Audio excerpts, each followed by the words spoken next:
Hey everyone, and welcome to a brand new Let's Play. As you can clearly see, it's for a new game called We Happy Few. Came out a few days ago. I didn't start playthrough because I wanted to finish the current Wolfenstein. Also, I wanted to play this for a couple of days, just in my own time, because there is a lot of new mechanics to get used to. It is an open world. It's set in Britain around, I think it's 1964. Best way to describe the theme of this game, at least from what I've seen. I've also been watching some early access things on YouTube about this game. So there's some stuff that's quite different, some stuff that's good, some that's bad.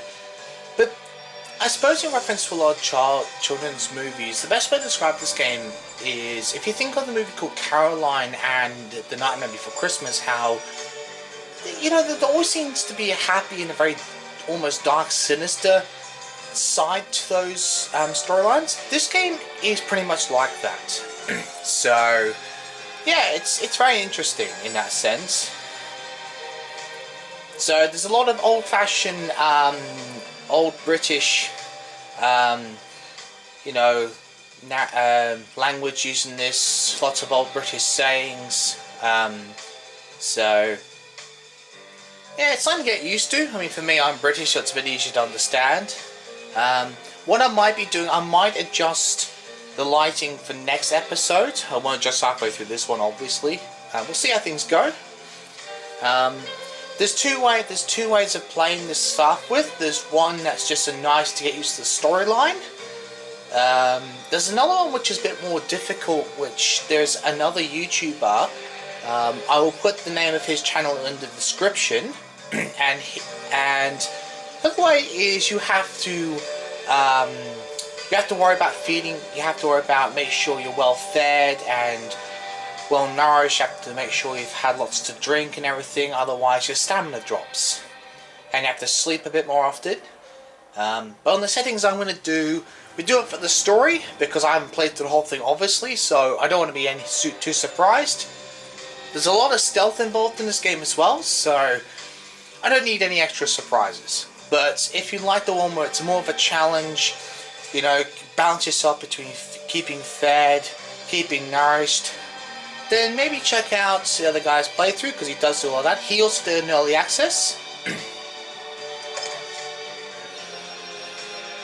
No, we're not doing that one.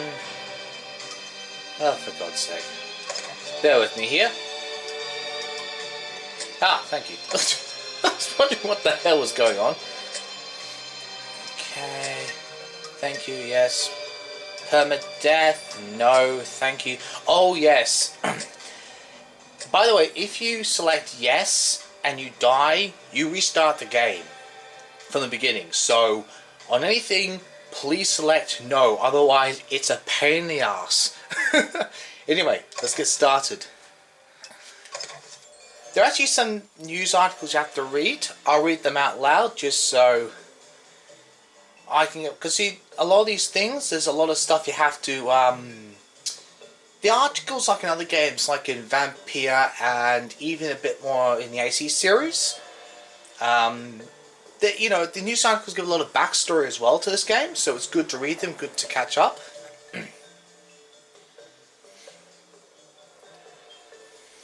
And if my British accent kicks in halfway through, even better.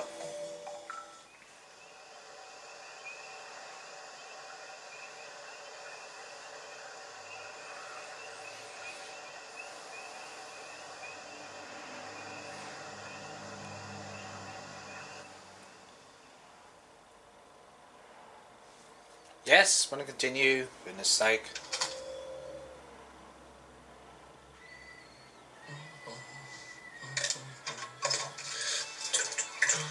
So I've got subtitles enabled.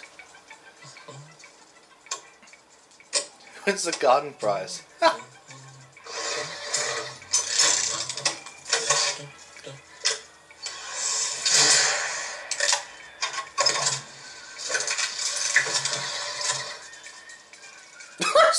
heavens, no. No swimming in the river. Oh my god. I didn't read all of these articles in my first playthrough. I just want to get used to the mechanics, so... A lot of these articles I'll be reading for the first time with you lot. Ah. Oh, God.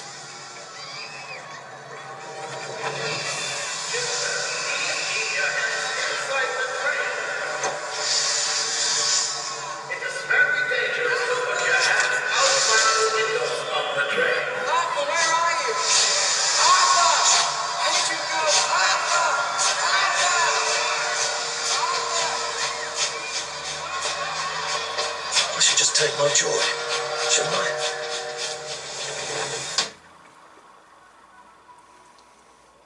Okay, this is an important moment in the beginning.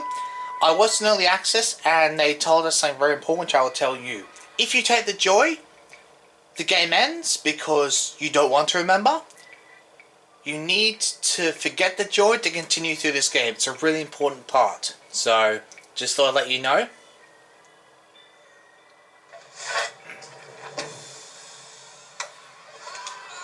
Ah, so I was right, 1964. Percy! Percy!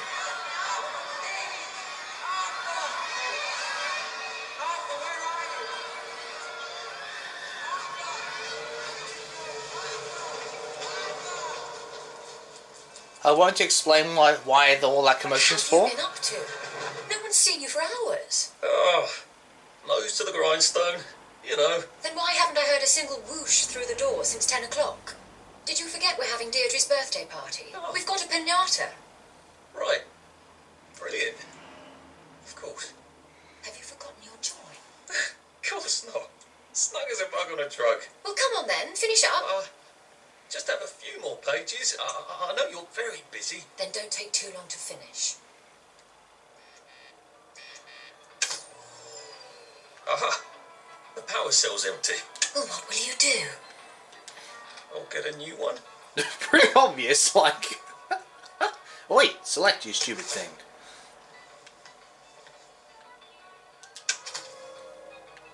Sit down, thank you.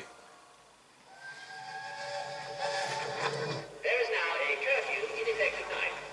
Any civilian on the street... What are we going to do, Arthur? We're brothers. We'll look out for each other. That's what we'll do. Percy and Arthur Hastings were surprised when he saw the scrap drive, okay? Arthur told the judges that his brother had a photographic memory. Interesting.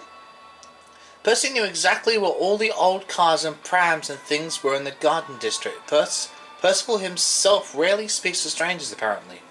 The scrap will melted down to be used to support the war effort against the Soviet Union, which is by all reports going splendidly. The brothers brought a record 1,654 pounds of scrap steel. Wow! Well, that's a lot. Winning them a £50 victory against Communism Bond. Okay? Right. The second prize went to Alan Wynnum, who brought in £315. My God. Yeah, we'll accept that, I think. That's a past we can remember safely. Absolutely. Well, I expect you in the conference room presently. Don't dawdle. Alright, alright. Miss the piñata. Wasn't Prudence supposed to be coming back today? I made her a welcome back card. General Bing clarifies registration procedure. General Robert Bing, the municipal liaison to the Occupation Authority, appeared on Parade Street late last night to speak to a crowd of citizens urgently requesting clarification of the new child registration rule. As most Wellingtonians, my God, that's a tongue twister, know by now, all children who will be under the age of 13 by July 22 must be registered with the authority. Good God. General Bing clarified that the deadline for registration is next Thursday. He refused to speculate on the rationale for the registration regulation. I cannot illuminate the regulation for any further cause, Colonel von Stauffenberg has not informed me of its purpose, said the General. I imagine and hope that it has something to do with maintaining nutrition for our grown children in this time of scarcity. But the OA, I'm assuming Occupational Authority, has not told me so explicitly. Oh bloody hell. He reminded the crowd that the occupation has so far been extraordinarily orderly and peaceful, and that citizens' continued obedience to legal orders of the OA is crucial to maintaining goodwill without visiting. Oh, that's typical, isn't it? Clarifies. You know what?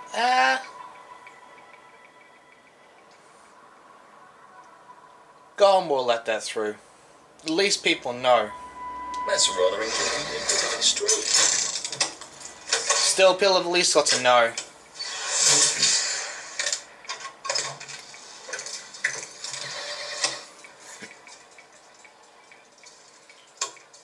Drug trials a qualified success by Sir Robert.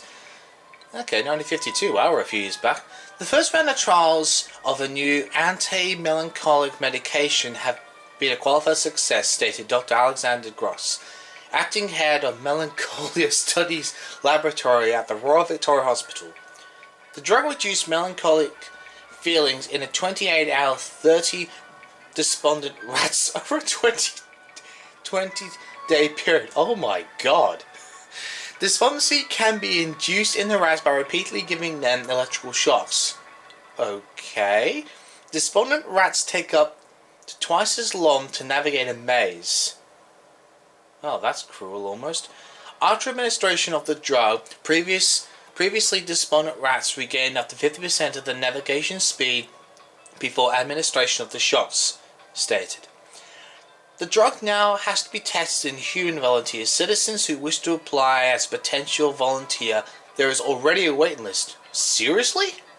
For electrical shocks? Are you kidding me?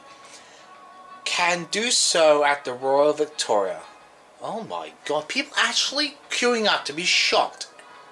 My god. I'm sorry, but we're censoring that because that's just cruel on rats. I mean, okay, but electric shocks, really? No, thank you. Yep, I agree.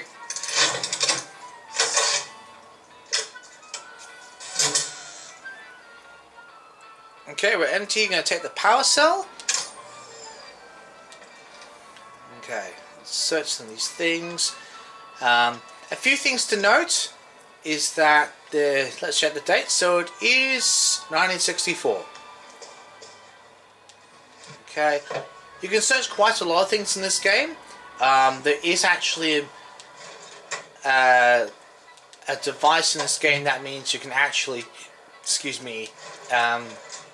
store absolutely everything. It's unlimited storage, and I highly recommend you keep just about everything you get, provided that you can actually fit it in to your, luggage allowance, basically. Do you think the canister wonders what life's like outside the tube? Of course he'd have to break the tube to get out. That would break it for everybody. Huh. So, I should have mentioned as well, just for purpose, I'm actually on my new console, my PS4 Pro, that I bought for these next upcoming games, including this one, better graphics. I am still on my normal TV, which is 1080. So the actual thing's designed for a 4K, but it just helps with graphics, help with voice and everything. So, Clive birth whistle, my god. Clive birth whistle. You're off at the party, aren't you? Dear Mr. Birthwhistle, it is so thoughtful of you to suggest how best to rearrange the department. I am always grateful for suggestions from junior staff of how best to do my job as director. That's very open of you. However, I am afraid that it will be destabilizing of you to swap your office, Mr. Hastings. Hey! That's a bit rude. Fortunately, turnover in this department is high. If Prue doesn't return soon, I don't see why you couldn't have her office. In the meantime, I suggest you pop another joy and you'll feel the sunshine on your face, whether you have a window or not. Victoria being director. Take that, Clive, you little shit. Okay, right. Right, don't worry, we don't get in trouble if we cross the line.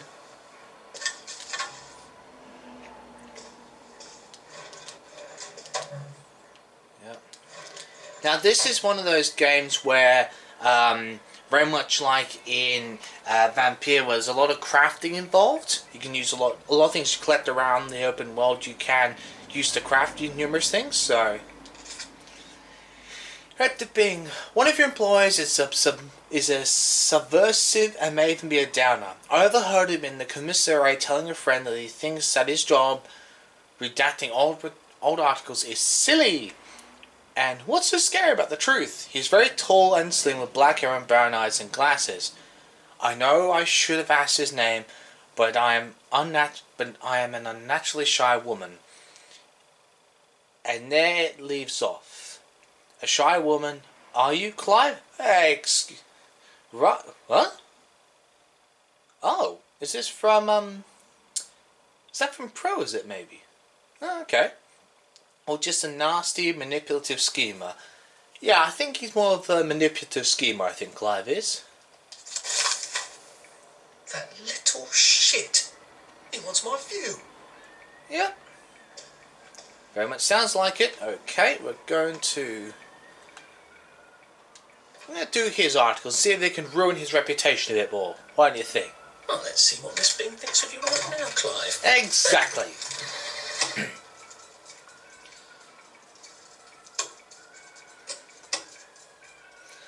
Farm workers are expected to return from Germany, 1946. With the last harvest in and frost painting the valleys of Thuringen, Wellington Wells, his 129 volunteer farm workers are expected to return home within the next 2 weeks, states Sir Rob Bing. Each highly paid and well fed volunteer worker replaces one German soldier heroically fighting communism on the Eastern Front. Unemployed men of Wellington Wells who are interested in volunteering for work in Germany in the spring should contact Hauptmann Werner Erhardt at his office at Waterloo House. No. Sorry. We don't need any more people leaving for the war. That was bad enough back then. I hope I did that right.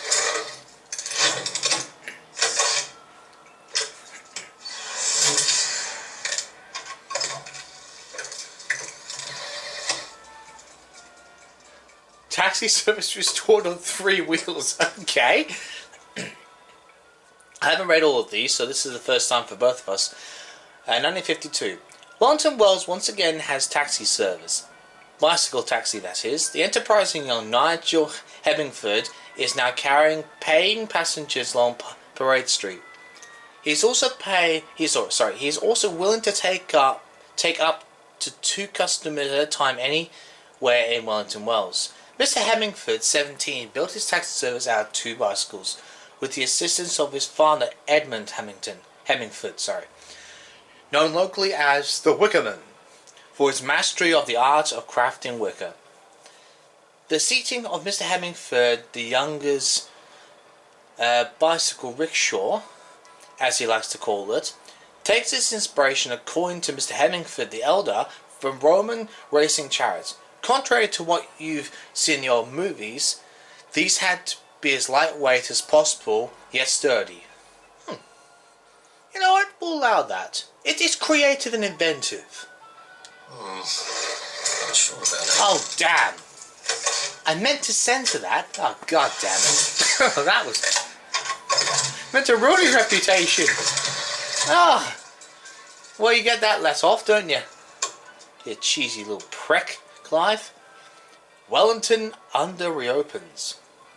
Thanks to the heroic efforts of Colonel von Straffenberg's efficient mechanics, the Wellington Under will restore limited service.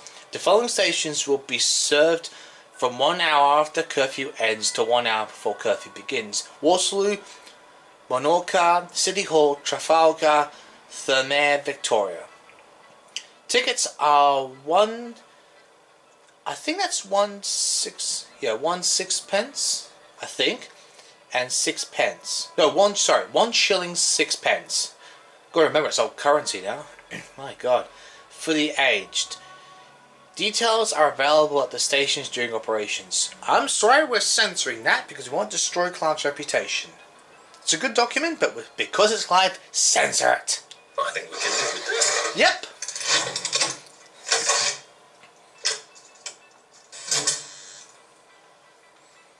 Take the power cell.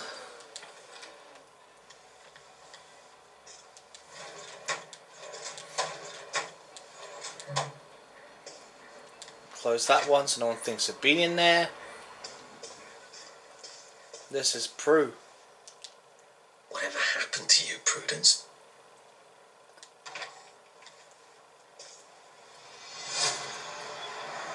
That's very ominous, that is.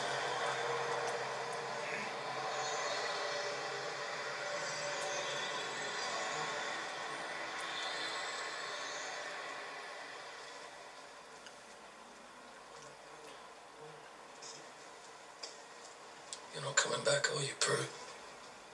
But where did you go?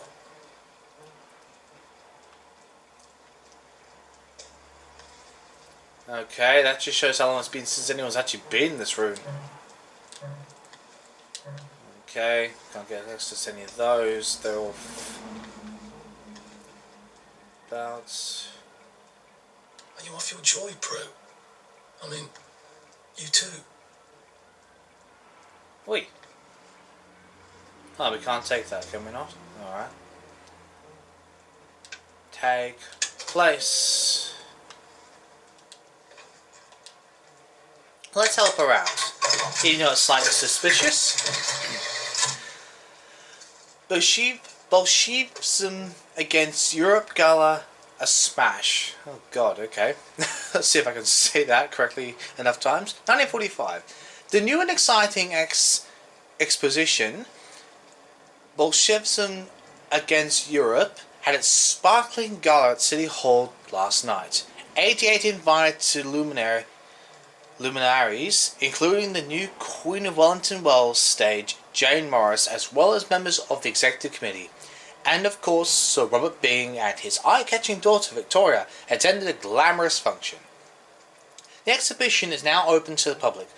Bolshevism against Europe, mounted by Wellington Wells Committee for Anti-Communist Action, uncovers the secret history of the Bolshevik movement before its takeover of Russia, the murder of the Tsar, and the creation of the Soviet Union. It traces the hidden connections between the Soviet Union, the British Labour Party, the Roman Catholic Church, and the Freemasons. My God, there's a lot of big names there. Big powerful names there. Finally, it reveals the insidious perfidy of communist fellow travellers even now within our own society. Visitors will learn how to be on the alert for communist conspiracies and propaganda. The exhibition, which is now free to the public, will continue November 15. We're going to say that because it's important, at least it gives her a good name. It's good for the authorities, so give her a good name.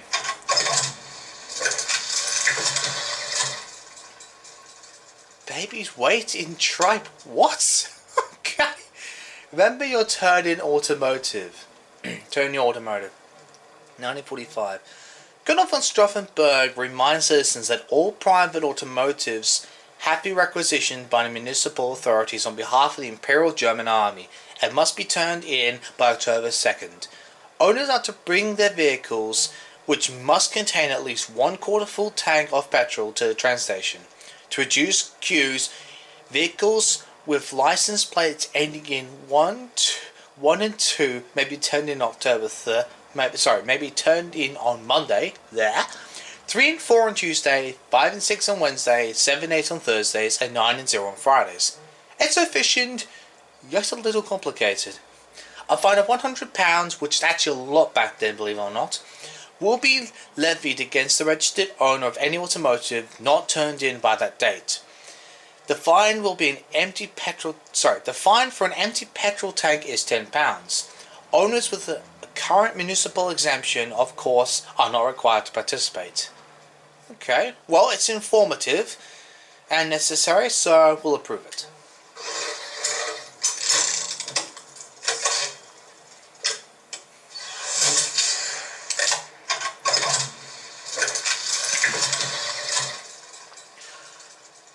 Share the meat. Margaret Worthing will open Battle of Flowers. Okay, Battle of Flowers, right. 1946. Miss Margaret Worthing has been crowned the Junior Field Commander of the 1946 Battle of Flowers, which takes place this Sunday. She will lead the annual flower parade accompanied by her father, Jack Worthing, former lead actor of the Will Kemp Travelling Players. She was crowned last night at the Garden Gala by 45's Junior Field Commander Sally Boyle. Miss Worthing was selected according to the organisers because of her spectacular Victory Garden. My God, Victory Gardens.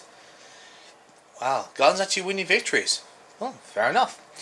We were amazed how many different varieties of exotic flowers she'd grown, all while helping feed her family with her vegetables. Well, fair enough, if she's using a garden to grow vegetables, that can be quite fabulous at the same time. Fair enough. The Battle of Flowers dates back to 1920, where participants in the flower parade decide to dismantle their floats and attack each other with blooms. What? Okay, that is one of the more outrageous ones I've ever heard of. The battle has become the traditional end of the flower parade. My God. Attack each other with flower blooms. That is new. Mind you, they do based on children's stuff, so oh God, that's a new one. We'll approve that. Oh, that's funny as actually. Oh my God.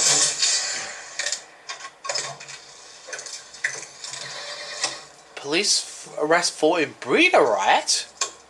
Okay. 51. One man, Ranulph Alderley, and 3 unnamed women were arrested in what police are calling another breeder riot Sunday night. The victim, Mrs. Anne McCutcheon, appears to be in stable condition, as is her husband, Mr. Cyril McCutcheon. I can't try to say that right. There is no word yet on condition of her baby, whose birth was not expected for another 2 months. The arresting officer, PC John Constable, stated, "It is dangerous for women who are in a family way to strut their condition about. Frankly, it sets people off when decent folk are doing their level best to forget." Okay. Just for the sake of her ratings, I'm going to approve that, even though it's not the best thing. Trying to get her helped out there, but because the authorities control everything, we'll do that for her. Take the power cell.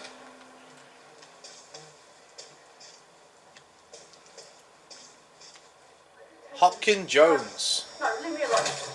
I took my joy. No, leave me alone. No.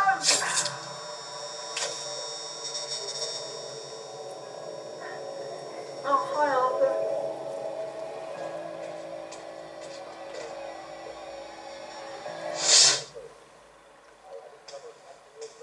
I think that smells intentionally creepy. Okay. I'll let you listen to what's about to come up. We seem to be a bit behind in our work now that you mention it.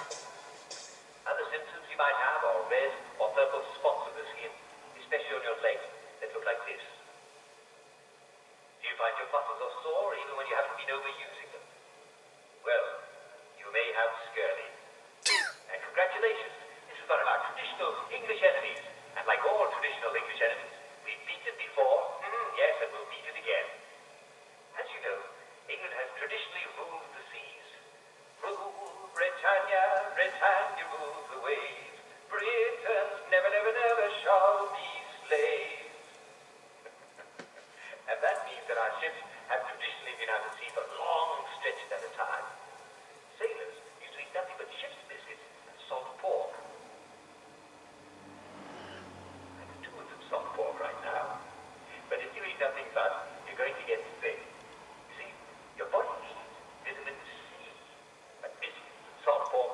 any vitamin C.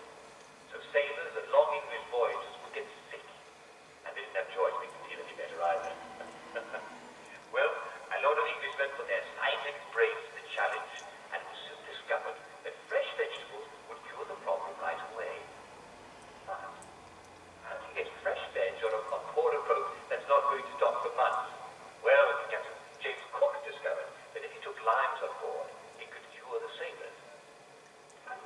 I think it's sailors drink lime juice. Well, you put it in their rum, don't you? They're not going to give up their rum, are they? True. It's limey. And once they were drinking their daily rum with lime juice, they got to liking it. That was called grog. Yes, and that's why we Brits are called limeys, because we learned to put limes in our grog. Citrus fruits are just packed with vitamin C. So, why are you getting scurvy when you're not on a boat? Well, I'm afraid some of you have been a bit naughty. You're eating bread and meat and you're not having a traditional English two-veg. Some of you aren't even eating your potatoes. Imagine that. Well, bread does not contain vitamin C. And if you're eating millet bread or moss cakes, while they taste perfectly acceptable, they're not good sources of the C. And I'm sad to say, though I'm still quite a taster in, victory meat does not contain any vitamin C at all. Canned and preserved meats are generally very poor sources of vitamin C. True. Now, if you were on Captain Cook's ship discovering Australia, New Zealand, and Hawaii, you just have a bit of grog and, well, you'd be right as English rain. But you probably haven't seen a lime or an orange or a lemon in a few years, and, well, neither have I. Not to worry. Those fresh meats contain vitamin C, too. Lucky rats. They make their own vitamin C. So, if you can get some fresh meat at the butcher, you're all set. And if you can't get fresh meat, then most fresh veg contains lots of vitamin C. Now, you're going to have to restrain your cooking instincts a bit, because if you boil veg until they're nice and gummy, you'll boil out all the seeds, so make sure you eat some of your veg fresh. Can't get fresh veg? Remember, lots of weeds contain vitamin C. Scurvy grass is named for stopping scurvy in its tracks. Sorrel has 40 milligrams of vitamin C for every 100 grams you eat. Chicory has 24. Clover and dandelion are smashing sources of vitamin C. Okay. They're all around us. In fact, I think it's safe to say that just about anything that's green and grows in the ground contains some vitamin C. So in a pinch, just go down to the neighbors and ask if they mind terribly if you ate their tulips. I'm sure. Okay. I just thought I'd let you listen in. Some interesting points there. Although it's worth noting that Captain Cook was not the first sailor to discover Australia. He might be one of the first to actually land, but it was the Dutch who were the first to discover Australia. There might have been someone before them, but essentially when the Dutch sailors went around the world, for that time anyway, it was a Dutch sailor who first discovered it around that time. Not Captain Cook. First to land, but not the first to discover it. It's a common misconception. So...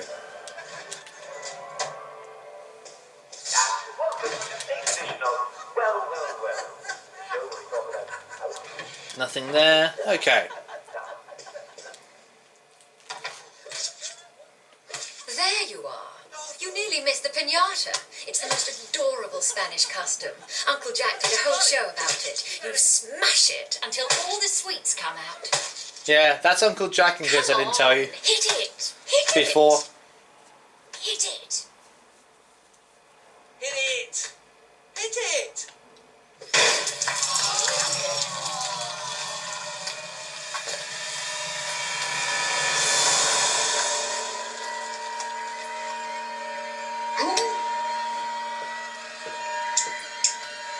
You are off your joy.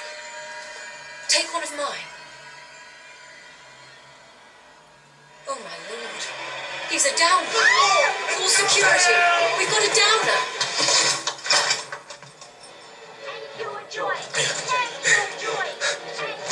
My God. Probably a bad time it was for that race. That's very true. Oh. My God, they've gone off their heads, haven't they?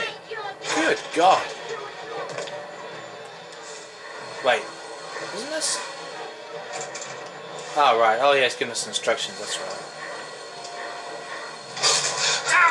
The bobbies are after us!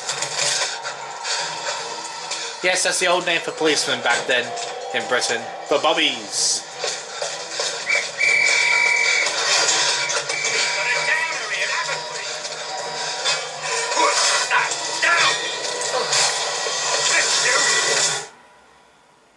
You smell gas? Flaming Nora. Forget it, there's no time. Well, that was charming of them to leave us there, the bastards.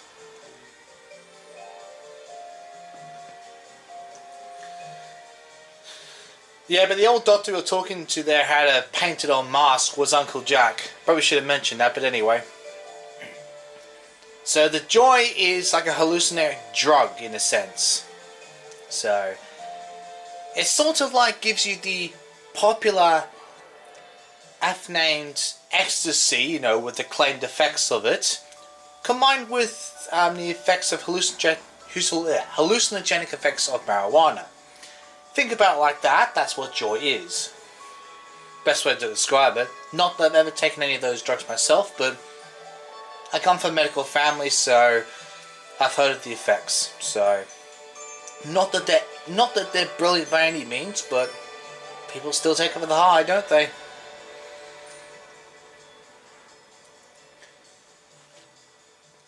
You'll notice when we see the open world how it's very, it actually seems like a theme, like a scenario out of a children's movie. You'll notice that.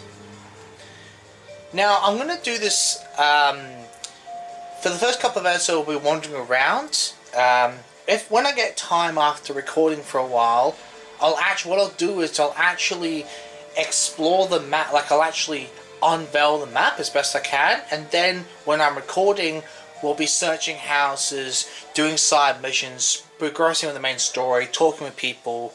The reason why I haven't explained anything about the memories between Arthur and his brother Percy was because you get to know that story through flashbacks and memories and conversations within the main storyline anyway, so I'll let that explain itself. Just thought I'd point that out. It sounds such like a children's movie. Happiness is a country with no past. It sounds like the worst children's horror movie ever. But typical at the same time. Christ, I thought those bastards chased me. There were bridges, weren't there? And tunnels. I'm pretty sure I'm not in the parade anymore. I don't even think I'm still in the village.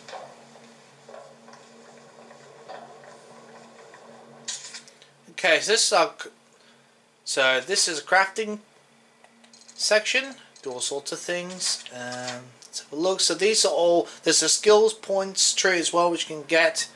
The first point we get is this one here, which is quite good actually. Those as well. So for the other one as well, we don't have to worry anything about the hunger or the thirst. But easy. There is a more than normal difficulty, which the other YouTuber who I'll put the name of in the description for this video, he focuses a lot more on the balancing act. It's a lot more difficult as well. So there's a lot. There's quite a. I'll give you an idea how big the map is. So yeah, it's quite a big map. There's a lot to explore. So yeah, there's a lot. Where the hell am I? Somewhere under the garden district? I think. Suppose I won't know until I get topside. I need to find some way up and out.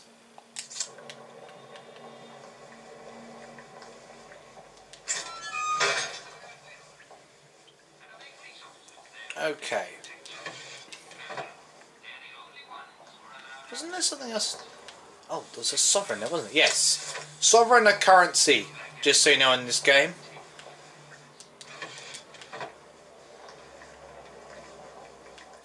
Now there is, there's, you can, roughly early on you can actually increase your pounds. You actually see, you can carry up to about 106, 108 pounds, which sounds a lot, but when you start collecting things in the open world, it's not actually as much as you think. Ooh, Dire Prudence Homes. Was this a mistake? It seems so clever to disappear first rather than trying to brazen my way across the bridge. After enough joy, they'd forget they'd ever known a Prudence Holmes. Beastly Clive would take my office and they'd forget anyone else was ever in it.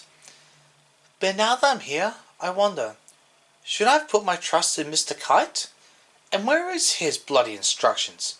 I'm in the abandoned house, yes, but which abandoned house? They're all abandoned. And how to deal with all these wastrels? My God, they look like something out of Dante. We chased someone out whenever they wouldn't take their joy, but we never really thought about where they went. I knew we chased them out when joy made them sick, but I didn't know it was here, to starve and weep and remember. I assumed they went to some sort sent there. I assumed they were sent to a sanatorium, a decent hospital, but I suppose that's what I wanted to believe. We are all complicit. We know without knowing and don't want to remember, so we don't. My God, I can't wait to get to the mainland. Prudence really did run off, and she ran this way. I wonder if I'll see her again.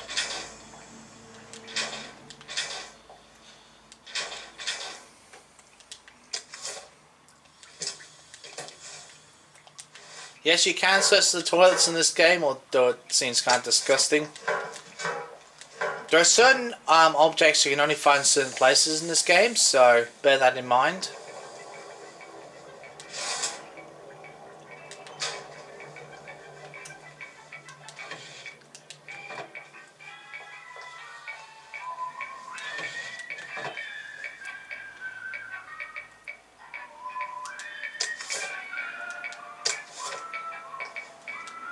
The scotch you can actually use to distract bobbies. That's kind of creepy if you leave that on for long enough, I think.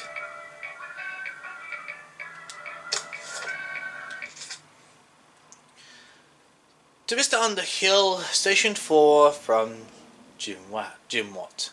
Dear Rupert, you are quite certain Teddy's off his joy? Perhaps he merely forgot.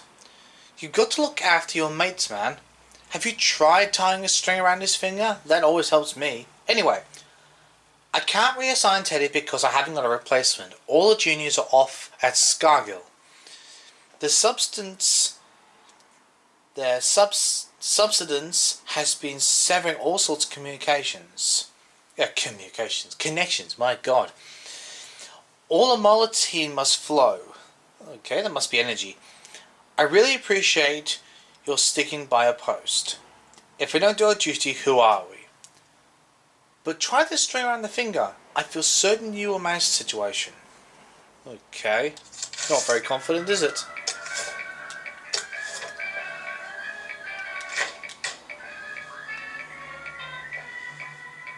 So I know there are things I can craft.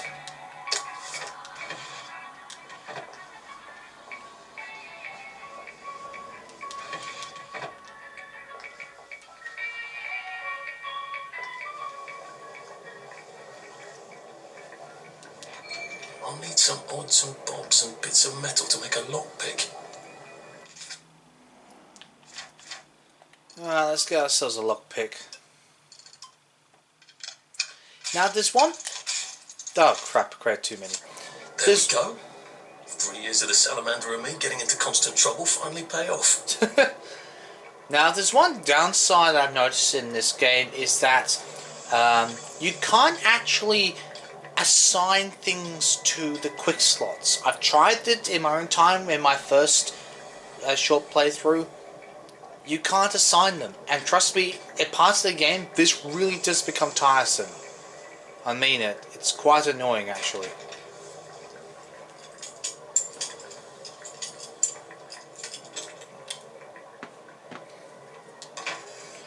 Alright, we're going to end this part here. Next time we'll go and investigate and try and what's going on up there and find our way out. See you then.